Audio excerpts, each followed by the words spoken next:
It's 25 years since we left Park Lane, and when I first went there I was very frightened of such a huge church, though I loved the building. It's the nicest church I think I've ever seen, Methodist. And then, first of all, Mrs. Wilkinson told me I got to stand in the porch and shake hands and say good morning to everybody as they left. Well, that was bad enough. Then I was told I had to take the Young Wives class, and that terrified me, because I don't do any speaking or anything like that. Also, you know, Lord Mackintosh and Lady Mackintosh were always in the congregation, and we were all invited to tea, taking the children who'd been threatened to be on their best behaviour. We all sat round the table. Lord Mackintosh said, asked one of them if they'd like some jam, and they said yes. And Connie, fetch the jam, and she had to get up and go and fetch the jam. But they were all, you know, very kind to us up there. We lived in Park Lane first, up 27 steps to the front door, and the coal had to come up a winding, steep path and then 27 steps right round to the back of the house to deliver each bag. It was a very damp house.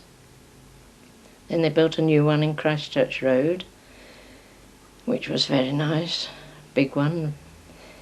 We neglected the garden, I'm afraid. We didn't seem to have time to do anything to that.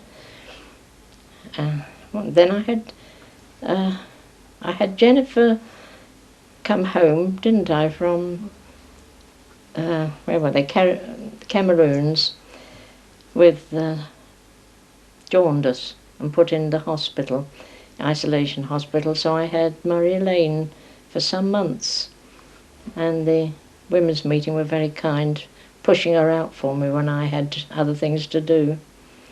Mrs. Mundy particularly helped. I loved the choir singing, and you know, found lots of music Mr. Martin used to play.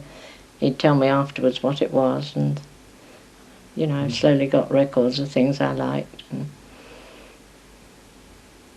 the carol service was a delight every year. Used to get absolutely full, didn't we, with the carols and lessons, yes, and the candles. Yeah. Don't you have that now? Yes, we do, really. Yeah. But the choir singing was always so lovely to listen to. And a big crowd. Yeah. I'd never been in a church which had a choir before, you know, one that could really sing.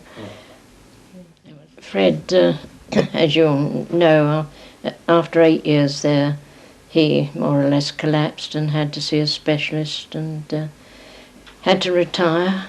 So, though he, you know, he slowly got worse over the years, but he did do a little preaching at first, locally, and just round about Loddon, where we were living. And he did a bit of teaching at the Technical College, 2 or 3 hours a week, because he wasn't due for the pension, you see, in those days. And because the salary too that we left on was doesn't compare with what it is now. Well, he seemed so happy there, you know, and he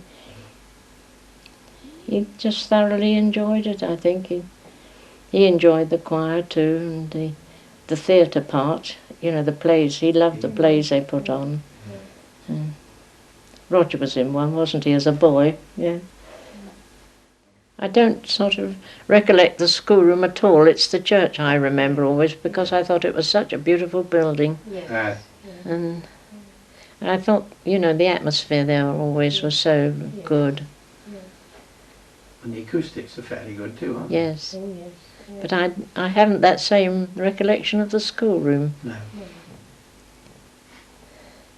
Because the class, we used that little vestry right down the bottom, the choir vestry, wasn't it? Did you use that? Yes, always. Before you had gowns, I think it must have been, because then they put cupboards in, didn't they? Yes. For the gowns. Yes. Though I can remember you all in gowns, so they must have been there.